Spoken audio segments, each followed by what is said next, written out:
ఉప ఎన్నికల సందర్భంగా మన రాష్ట్ర ముఖ్యమంత్రి సీఎం రేవంత్ రెడ్డి గారు చేసిన అనుచిత వ్యాఖ్యలు ఆపరేషన్ సింధుపై పాకిస్తాన్ సపోర్ట్గా భారతదేశానికి వ్యతిరేకంగా మాట్లాడి సరైన పద్ధతి కాదు. ఎందుకంటే ఈ దేశాన్ని అక్కడ సైనికులు రక్షించకపోతే ఇక్కడ మనం స్వేచ్ఛగా ఉండలేము, నిద్ర కూడా పడలేము. అట్లాంటి సీఎం సైనికుల పైన అలాంటి వ్యాఖ్యలు చేయడం సరైనది కాదు.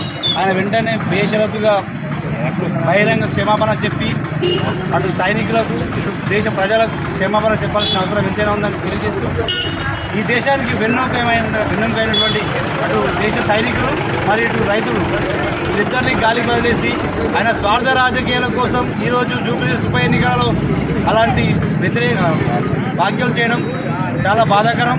ఇప్పటికైనా ఒక రాష్ట్రానికి ముఖ్యమంత్రి అయినటువంటి రేవంత్ రెడ్డి గారు ఇలాంటి వ్యాఖ్యలు చేయడం ఆయన పదవికి ఆయన వయసుకు సంబంధించిన మండలం కాదు కాబట్టి వెంటనే వాటిని ఉపసంహరించుకొని బేషరతుగా క్షమాపణలు చెప్పి రాజీనామా చేయాల్సిందిగా మేము డిమాండ్ చేస్తూ ఈరోజు బిక్టూరు మండల బీజేపీ శాఖ ఆధ్వర్యంలో రేవంత్ రెడ్డి గారి వ్యాఖ్యలకు నిరసనగా తెలియజేస్తున్నాయి.